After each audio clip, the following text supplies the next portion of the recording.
Yeah, imagine like Oh, yeah.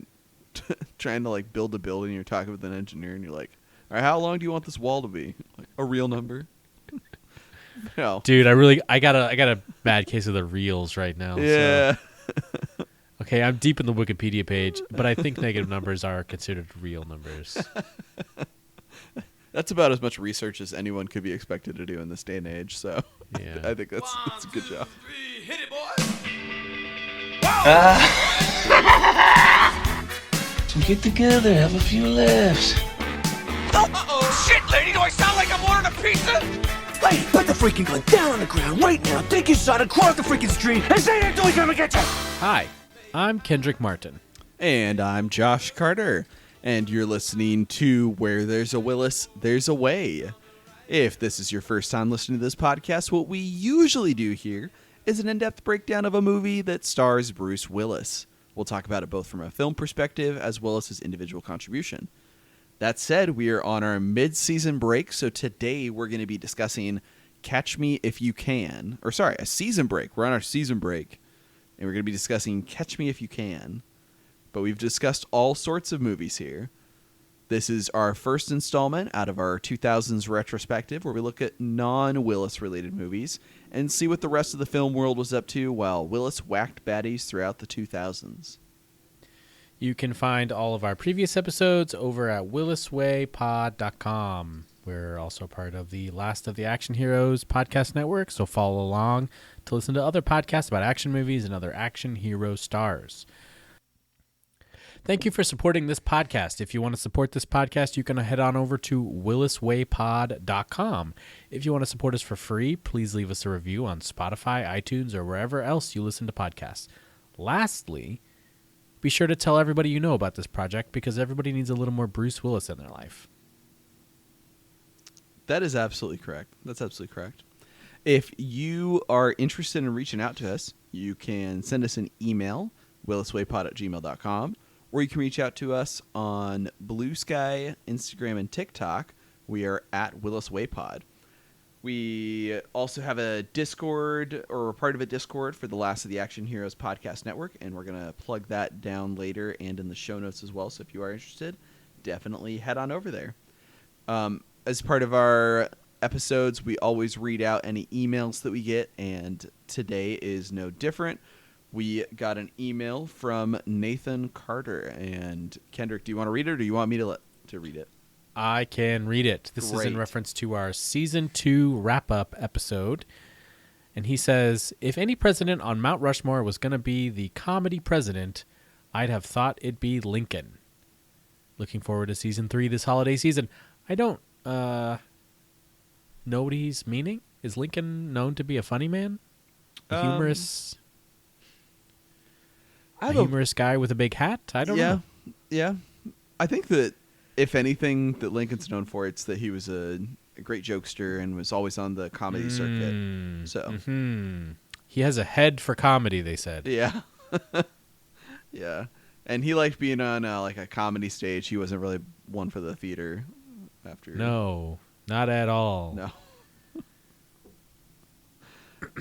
Thank you, Nathan. If anybody else wants to reach out, like I said, send us an email. We're always happy to get some engagement and chat with people. And if you want to leave us a voicemail, we'd love that too. You can record your voice into your recording software of choice and send that to us via email. Love to hear from people. And if you have any sort of questions, we're the Bruce Willis experts. So just reach out to us and love to get in touch. And speaking of Bruce Willis experts, I was going to bring up this news story that I texted you the other day. Did you happen to see it? I did. I really appreciated that. It was heartwarming, I would say. Yeah. So there was a snow resort in Idaho. That news story? Mm-hmm. And apparently Bruce Willis used to own a mountain in Idaho. But now the mountain has been sold and is the home of U.S. Snowboarding Training Center, which is kind of a fascinating story. I guess Bruce Willis is a big mountain guy. Yeah, I don't know. I wouldn't have known that. Yeah. He must be like a big outdoorsy person in general, would probably be my guess. Like, even now when his family posts stuff with Bruce Willis, it's always like in outdoor sorts of settings and whatnot. So I guess that he's kind of a bit of an outdoorsman, and must have enjoyed skiing and or snowboarding enough to get a whole mountain. So Yeah, I mean, if you can, why not? yeah, it's cheaper than buying the day pass, some people say. But Hey.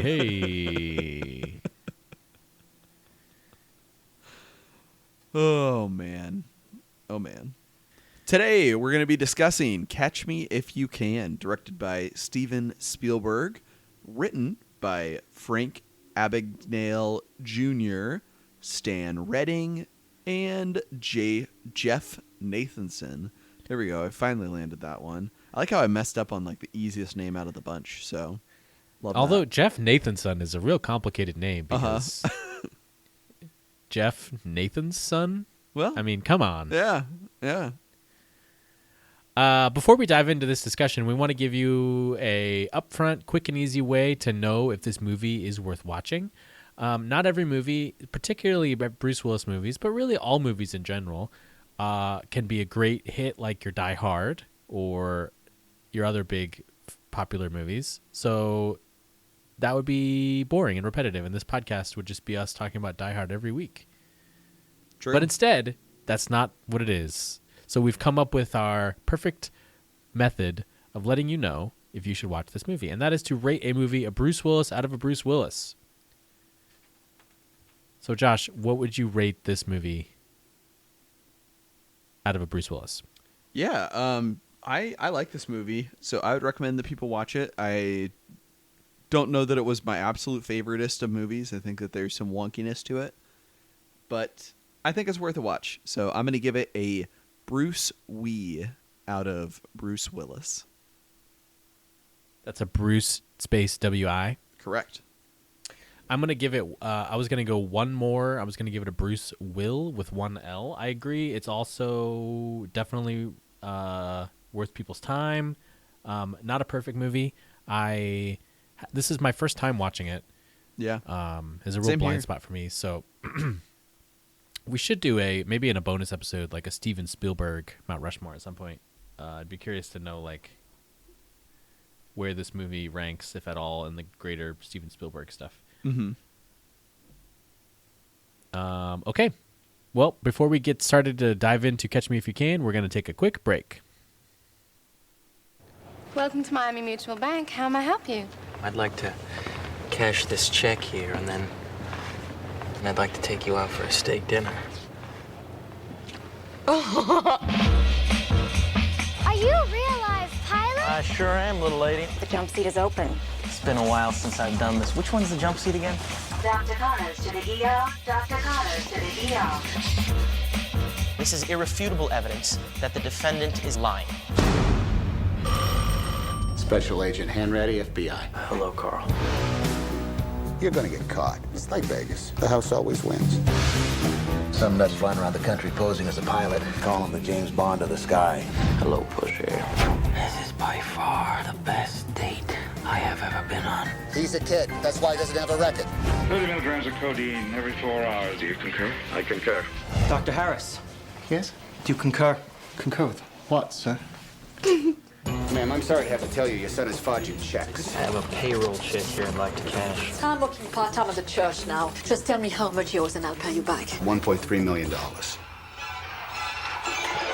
I'll be choosing 8 young ladies to be a part of Pan Am's future stewardess program. South America, Australia, Singapore. These are so perfect, the bank doesn't even know the difference. What do you want? To apologize. You didn't call to apologize, did you? You have no one else to call. I'm looking for your son. I would never give up my son. If you were a father, you'd know. Stop chasing me. I can't stop. It's my job. You see these people staring at you? They keep peeking over their shoulders, wondering where you're going tonight. Where you going, Frank? Don't tell me not to fly, I've simply got to. If someone takes a spill, it's me and not you. Don't bring around a cloud of terrain on my parade. Sir, we're gonna let him get away. No, Carl. You let him get away. Nobody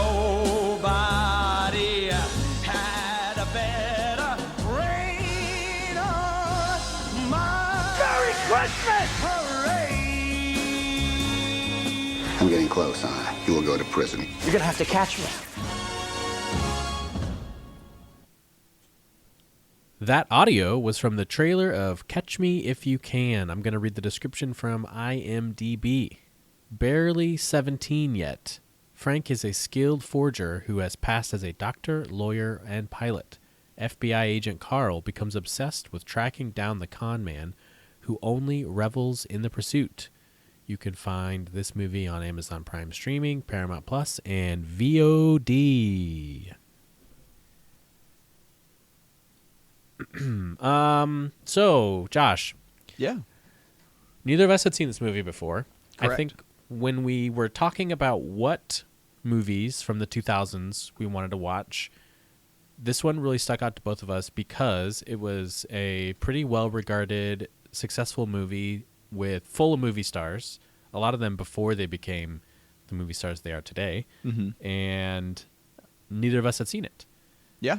I think for me personally, when this movie came out, I did not see the appeal of Leonardo DiCaprio.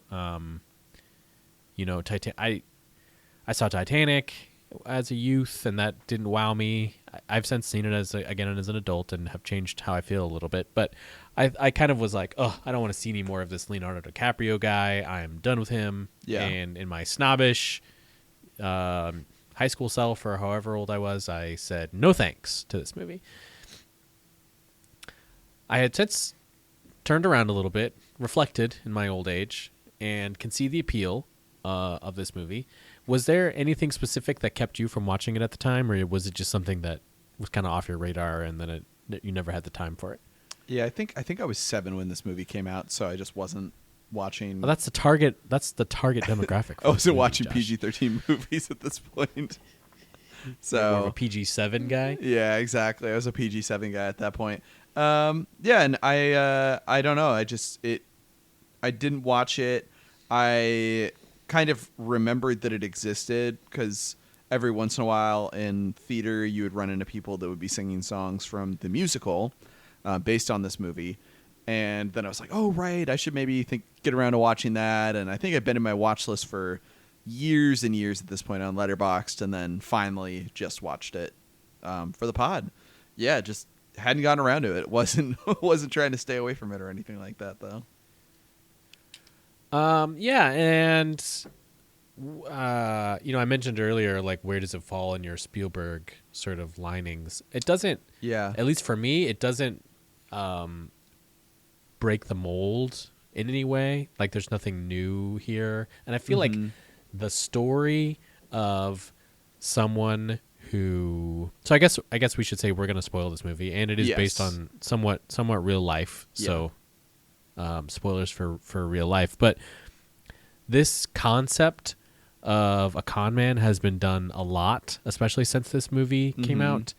And I remember there was a show in the 90s called like The Pretender or something, and every episode it was I don't know if it was based on Frank Abagnale's story, but it was every episode this guy would show up and pretend to be a new person.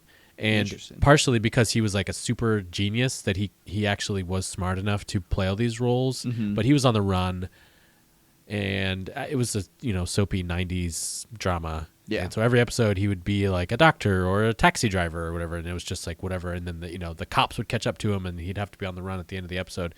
But that sort of thing you see that a lot now of people who of con men stories.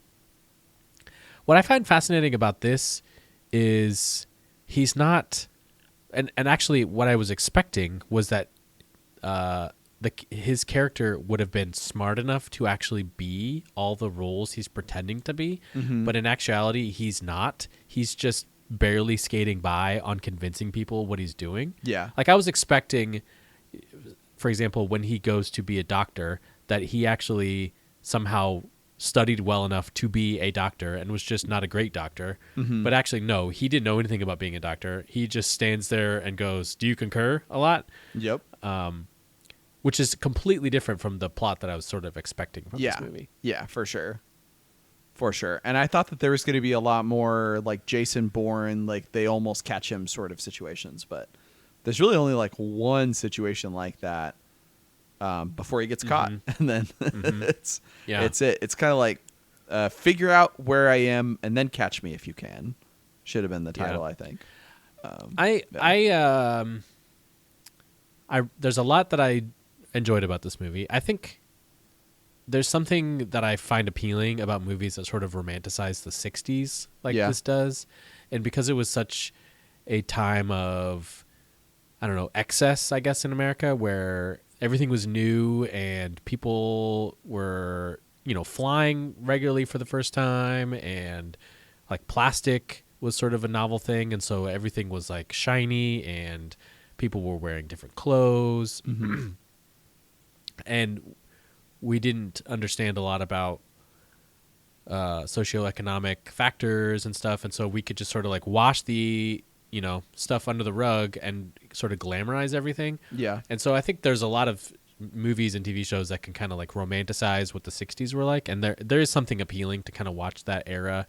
That was, you know, the time that my parents grew up in, but I definitely never lived through. And there's something kind of fun about that. And I think that is shown a lot in this movie. And all the cast is wonderful. The trailer shows a lot of them, but a lot of them don't even have major roles. Like Amy Adams has a you know, a smallish role. Yeah. And there's other characters that just sort of like come in and out of his life that aren't there for very long, but are now like movie stars in their own right. Yeah. So that was fun to see. Oh yeah. My main complaint though is it's too long. Like if this were made today, I think a miniseries would be the perfect length for this. But it's got to be close to 3 hours. I didn't look at the runtime before we started recording, but it certainly feels like it. I don't know if it is quite that. It's an hour and 20 minutes or 2 hours and 20 minutes. Sorry. The plot is so repetitive that it's like he's a pilot and he's like, oh, I'm going through the art of being a pilot and fumbling my way through, and then I'm a doctor, and it's just like the same sort of thing over and over again. And then the cat and mouse stuff is kind of fun, but there's not enough close calls. That make it that interesting. That I definitely was like looking at my watch a lot by the final third. But I think like when I this said, movie's overall, I thought it was really enjoyable. Yeah. Go ahead. Yeah, well, I was gonna say, I think when this movie's hitting on all cylinders, it's a lot of fun and very engaging. And then, like you were saying, it's got a lot of repetition, and there's a lot of lulls that happen where you're kind of just waiting for the next rising action part of the movie. And in those moments, absolutely checking my watch, like, why was this not tightened up in the editing room? A lot of those sorts of questions lingering. I think that it could have been a lot stronger if it was like, it's 2 hours and 20 minutes. If it was maybe just 2 hours, or even an hour 45 or an hour 50, I think you could get a lot more out per minute as far as the good stuff in the movie. But, you know, for what it is, I think it was just fine. I don't think, if I remember reading the trivia correctly, I think Steven Spielberg wasn't originally going to be the director for it, and then he kind of got looped in later. And I think that kind of reads, he's giving like a kind of a regular journeyman sort of directing in this movie. I don't think that it's necessarily among my favorites of Spielberg stuff. I think it's good. I just don't think it's necessarily extremely remarkable. So, kind of going back to the cast, one thing that really took me out of it was Leonardo DiCaprio is supposed to be 17, and he does not look 17 to me. No. And it's not quite clear in the beginning of the movie how old he is. Yeah. Like, I think we know he goes to school, but it's not clear to me that he's going to high school. Like, the way they describe his school setting, he could have been going to college, because I think he's going to a private school where they have to, where he's like staying on the school grounds or something, because there's a scene where like he comes home from school, and it's kind of like they're they haven't seen him in a while. So I think near the middle third of the movie, when Tom Hanks's character realizes that he's 17, I was like, what? He's 17? Because I don't know how old Leonardo DiCaprio would have been in 2002, but definitely probably in his let's see, he would have been probably late 20s. Yeah, I'm gonna guess late 20s. And it's Google says 28. Yeah, so he looks boyish, but not that. Just young. like compared to Titanic, which would have been 3 or 4 years earlier. Yeah, he looks way older than that even. Yeah, and I that really took me out of the moment because I feel like a 17-year-old doing all those things seems even more shocking, and knowing that that's closer, like that's more of the true, like the actual story. And everyone was like, oh my gosh, this 17-year-old bamboozled everybody into thinking he was a doctor and a pilot and blah, blah, blah, blah. Would have made for a really interesting story. But I was just sort of like, he's like a mid-20s dude. And then I was like, oh, no, he's actually supposed to be a teenager. And especially when he like, I don't remember if it's Elizabeth Banks or who... Maybe Jennifer Garner. One of the girls, he has like sex. I'm led to believe he has sex for the first time, and that would have also been shocking if you'd later find out like, oh, he was 17 at the time. Yeah, because I just like, oh, maybe he's just a sheltered, 20-something. Yeah. So outside of that, I thought the casting was like a ton of fun and totally. Like I said, it made the movie better than the length sort of detracted from it for me. Yeah. Well, and that's like the Spielberg poll, right? Is that he can go, I want this actor to be in my movie, and chances are they're probably going to make that work because it's fucking Steven Spielberg, and the cast is super super stacked, like you were saying. We haven't even mentioned Christopher Walken, which I thought did a great job in it as well. Yeah. So it's a great cast. No complaints as far as that goes. It's just like too thin for this length, and trim it up a smidge. You got yourself a great one. But yeah. Yep. Totally agree. Any other, you want to talk about any interesting trivia or anything? I guess the two other things I wanted to talk about is, one, I thought that Tom Hanks was a lot of fun, and I liked his weird accent that he was doing for the movie, because it's not his regular one. It's like a kind of a Chicago-y sort of accent. It's fun. Like old Chicago, like 60s Chicago. And I liked that. I thought that he had one of my favorite F-bomb usage is in like a PG-13 movie where he's like a no-nonsense sort of investigator, and the two guys riding around with him are like, why don't you have a joke or anything? And he goes, okay, knock, knock. And then they're like, who's there? Go fuck yourself. And I was like, oh my God, incredible. So I loved his performance. I thought he was great. He was really fun to watch every time he was on screen. Yeah. I am often reminded that like Tom Hanks almost always plays the same character. Yeah. But which is fine, no shame in that. Yeah, he's got a lane. Yeah, right. He knows what he's good at. Yeah, so that was Roger. Oh, go ahead. I was gonna say Roger Ebert really liked this movie. He especially liked DiCaprio's performance, and he said, "This is not a major Spielberg film, although it is effortlessly watchable one," that's like exactly what I said. Mark LaSalle also said, "Not Spielberg's best movie, but one of his smoothest, and maybe his friendliness." Yeah. So yeah, I mean, I think that kind of sums up what we're saying is like super watchable. I just wish it was a little shorter. Like this would be a great, lazy Saturday afternoon movie if it wasn't so long. Yeah. If I have to like schedule it out on my calendar, we'll probably need to go back to the drawing board a little bit. Yeah. Yeah. The other thing that I wanted to call attention to as well is that when I was watching it, I thought that I started to recognize a little bit of the score, and then I saw John Williams did it, and I was like, oh man, this is it's kind of an interesting score for him to do, because I'm really used to his big bombastic like Indiana Jones, Star Wars, Superman. I'm used to those themes from John Williams, and this was like a very kind of soft, almost Harry Potter-ish composition from him, and I thought it was great. It fit the mood. It wasn't particularly memorable in and of itself. I wasn't humming the theme after I got done with the movie, but I thought it was perfectly fine, and a nice little score from him as well. Yeah, I read some of the reviews on Rotten Tomatoes, and James Bernadelli said that John Williams' film score felt, quote, more intimate and jazzy than his usual material. Mm-hmm. So yeah, I think that sort of sums up how you described it, of being like a little more softer than I think a lot of the classic John Williams stuff is. Yeah, definitely. The box office numbers for this movie, pretty good. If I was the company that released it, let's see, DreamWorks. If I was DreamWorks, I would have been pretty happy.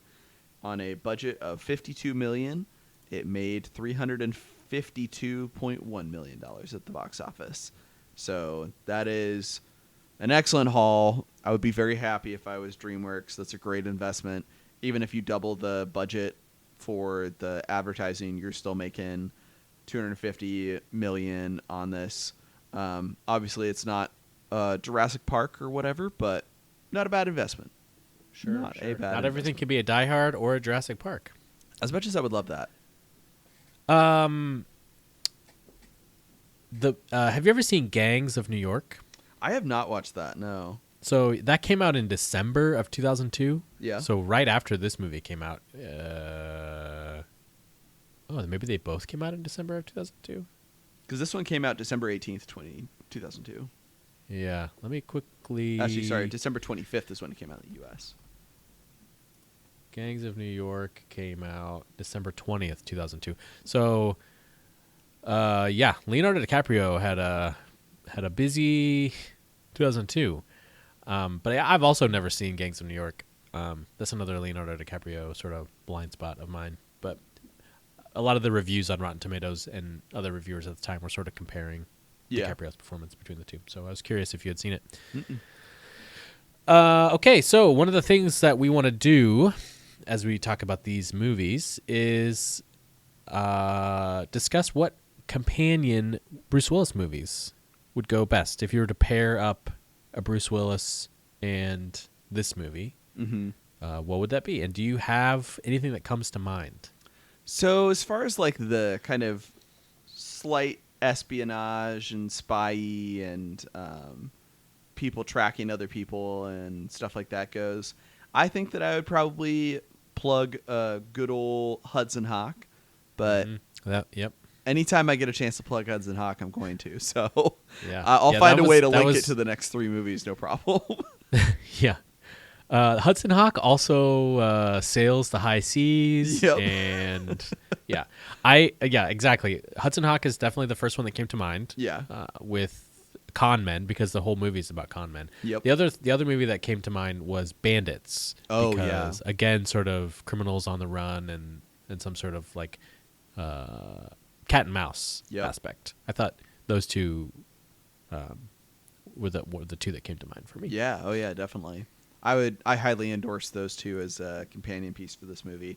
If you, for whatever reason, find yourself with 8 hours and you want to take our suggestion for how to spend it, Catch Me If You Can, followed by Bandits, followed by Hudson Hawk. I don't think you're gonna go wrong. So Portland, I don't know if you've ever been there, Josh, but Portland has one of the few remaining physical DVD rental stores left, maybe in the world, but at least in the U.S. DVDs? Yeah, it's called Movie Madness. Have you never been there? No, that's great. Oh, man, you have to go. So it is in Inner East Portland, and they have untold thousands of DVDs. Oh, my God. New releases, classics, TV series, unrated stuff, all sorts of stuff. But the other great thing about it is they're a museum of classic film memorabilia. Mm-hmm. So they have all sorts of stuff like along the walls in these glass display cases from like, things like Indiana Jones or other famous movies, like Cleopatra, classic movies, modern movies, you'll see props and costume pieces and all sorts of stuff. But anyway, would definitely recommend. Even if you're visiting Portland, go check it out, because it's one of my favorite things to do is to go there and to take people there, because it's a huge place and you get to wander looking at DVDs, which really harkens back to my childhood. Yeah. Plus, physical media. I was just talking with someone the other day about the average Netflix movie release date. If you look at their whole library, is I think like 2003 or something, and it's only going up as they remove old material. Yeah. So we can't trust streaming services to maintain access to classics that you might want to watch just because it's not in demand. Yeah. So we need to support physical media. Yeah. This is a long-winded way of saying I would love, like my dream job would be to work there, and anytime someone rented a movie, to also recommend a Bruce Willis pairing. Just being like, oh, you're having this steak for dinner. Let me recommend a wine to go alongside it. Just that sort of like, here, just a 1-2 delicious thing to tack on right next to it. So that's what I'm working out right here with you on this podcast. We're workshopping it. Yeah, my pairings. Yeah, no, I think that's a wonderful idea. I love that for you. I think that you'd kill it. So, I fully endorse your running in local elections to be the Bruce Willis recommender / movie employee of Movie Madness. Oh, can you imagine if you had to get elected to work at something like Movie Madness? Yeah. Is it ranked choice or is it? Well, it's in Portland, so it'd be a ranked choice. Yeah, but... of course. Yeah, as long as we don't elect some schlub who like only wants to watch, I don't know, Harry Potter remakes or something. I don't know. Yeah, he's like, oh, you're watching Bridget Jones' Diary. Might I recommend reading Jane Austen? Yeah, Beyond Thunderdome. I don't know. yeah. Or someone who hates movies and they're just like, have you heard of a book? Try reading that for once. Oh man. You like start recommending Mad Men season 1 as like the movie pairing for whatever thing they're doing. Oh yeah. I'm like a men's rights activist. I had a couple questions about Catch Me If You Can before we close this episode up. Yeah. Why did Frank Abagnale? Why did he need a job? If his whole thing was writing checks that were fake and cashing them, why did he need to go be a doctor? Yeah. At least the pilot one kind of makes sense because he could use the jump seat and get around. Yeah. Though I didn't look this up, but I'm pretty sure he never actually flew a plane. I don't think so. Which that would have like been pretty dangerous. Although a fake doctor is also pretty dangerous. But if he's writing fake checks, why does he need to be a doctor or anything? I don't know that. Yeah, I think a lot of it is based on his real life story that he told people. That said, his real life story is highly exaggerated, and the official word is like, yeah, he wasn't ever an adjunct professor like he claimed in the book. He wasn't ever a doctor like he claimed in the book. That did not happen. Oh. So I think that the movie is doing kind of the mistake that a lot of movies based on like autobiographies of people make, which is really overly precious with both preserving stuff that might be bullshit in addition to framing them pretty much only in a positive light. Not that I think that they made Frank look like he had zero negative traits, but I think that you're always kind of empathizing with his position even when he's committing tons of crimes. And I think that part of the problem is that they kind of took his book and they're like, this sounds great. And then they made it into a movie without too much critical examination of maybe other conflicting reports and whatnot. So I think that that's kind of a common problem, though. And especially of this era where we just kind of felt like we took people at their word, like, not to make it political, but everything is. But at this point in American history, we were getting like lied into Afghanistan and Iraq based on fake claims of oil and connections with 9/11, which ended up not being true, but we just kind of regurgitated. 2002, yeah. We just kind of regurgitated. Not the 60s. Yeah. The year that it was made. We just kind of regurgitated a lot of what people in the institutions were saying and bureaucrats were saying. And I think that this movie is kind of doing that same thing where they're not critically examining it. There's no it doesn't feel like Steven Spielberg has a particular obligation to tell a true story, just to tell a story that is true to the truth or lies that were told by the original guy. So, yeah, I totally agree, and it is kind of fascinating to think about. We don't need to get too far into this, but now we've swung so far that nobody believes anything. That an expert could give you like hard data, and everyone's like, "I'm sorry, you made that up." Yep. So, but I guess I was just curious if you knew of like a plot point I missed as to why he needed an actual job, since his whole scam was faking checks. He didn't need to go in and be a doctor to fake a check. He had all that stuff in his hotel room. Yeah, and he could have laid like 30% lower and probably have gotten away with basically everything. So I don't know, those sorts of things I don't know are properly explained in the movie, but yeah, and I think going back to what I was another point I made was, if I hadn't felt he was 17. I think a 17-year-old does a lot of dumb stuff. Yeah. But it was so easy to forget he's 17 because he does not look like a 17-year-old. And then maybe that's part of it, is he was able to play, a 30-year-old because he looked like a 30-year-old.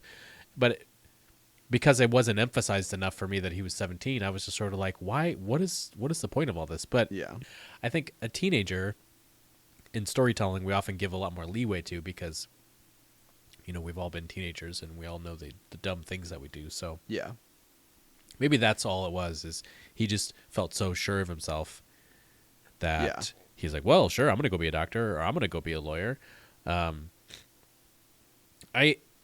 think I've talked a little bit about this, but a lot of modern stories that people write are often set pre-cell phone. Mm-hmm. Because of the cell phone, introduction of the cell phone really changes how a lot of dynamics work. And it's a lot easier to tell a story when people can't just immediately take a picture or look up something you're saying. Yeah. And I am fascinated because obviously there's still a lot of con stories. People are being conned all the time, but maybe 50 years from now, we'll have the 2060s movie that's telling the con artist of the 2000s in a better way. But finally, I'll get to see the life story of what really is going on behind the mind of somebody who's calling up old people, telling them that their social security check can't go out unless they give them their routing number. Yeah, I thought you were going to say like the real life story of Elon Musk or something. Oh, yeah. I don't know. When he's dead, I'll think about watching a movie about him. But before then, good riddance. The modern day con man right there. Yep. Bingo. Okay. Anything else you want to say about this movie before we wrap up? No, I think I'm good. Like I said, I do recommend giving it a watch. I just don't think I'm going to be revisiting it anytime particularly soon, but it's not bad. Not a bad time. Totally agree.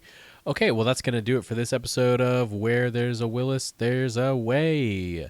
Again, thank you for listening. Thank you for leaving us a review on Apple Podcasts or Spotify or wherever you listen to podcasts.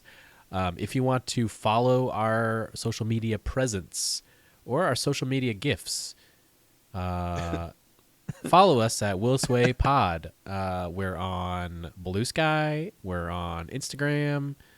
Sometimes we're on TikTok. Who knows? You can email us, williswaypod@gmail.com, and you can find all our past episodes on Apple Podcasts or wherever you listen to podcasts.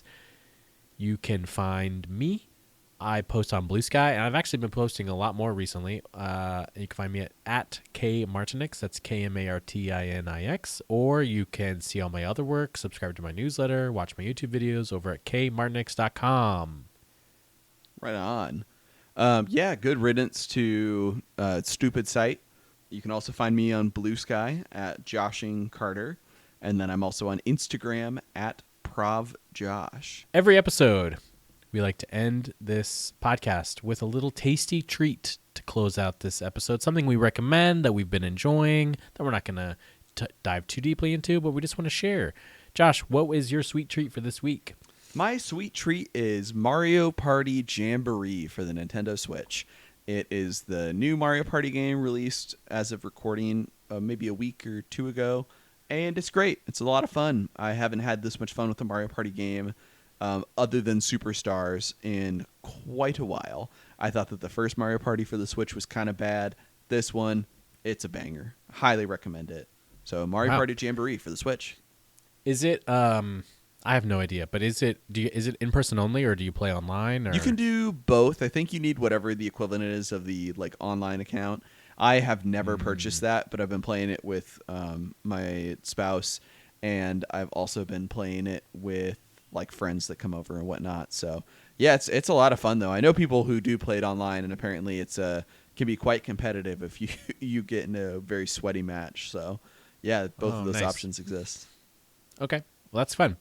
I am going to recommend a movie. Ooh. At some point soon, we're going to do a bonus episode where we discuss maybe our favorite movies and TV shows of the year. Yeah. And I'll share some other stuff. But this movie is one I watched, and it's definitely going to end up on my list. It's called Molly and Max in the Future. It's Molly spelled Molli. It is essentially a very low budget sci-fi genre telling of When Harry Met Sally. Oh my God. It is so silly and so low budget, but such a delight. And actually, I think I'm on record. I don't love When Harry Met Sally. I find a couple things problematic about it. But this movie, I adored, had a great time. The leads are really fun. The acting is not the greatest because, again, it is very low budget. It feels like nearly a student film, but modern day student films still look and feel pretty good. You can find it on various streaming services. But again, that's Molly and Max in the Future. That's great. I love watching a sci-fi movie, so you might have just hooked me on it. We will. Yep. We'll see. I got to make some time. Yep. Yeah. Watch it. Let me know what you think, because I love it. Absolutely. Right on. Well, come back next time because we are going to be continuing our awesome series on the 2000s retrospective. Thanks again, Kendrick, for joining me. This is a blast. Sure thing. Thank you, Josh. Absolutely. Absolutely. Next time, we're going to be covering Disney's Pirates of the Caribbean. Ooh. I'm excited. I haven't seen that movie in a long, long time. Same. It was a comfort movie for me growing up, and I am so excited to watch it again because it's probably been 8 or 9 years since I've seen it last. So super excited about that. It's going to be an awesome episode, and excited to see you guys then. All right. Thanks. Bye-bye. Goodbye. Oh, yes, it's fun time. Fun time. Fun time. Fun time. Let yourself be happy. It's fun time. Shake time. Shake time. Break time. Break time. It's fun time. You all go.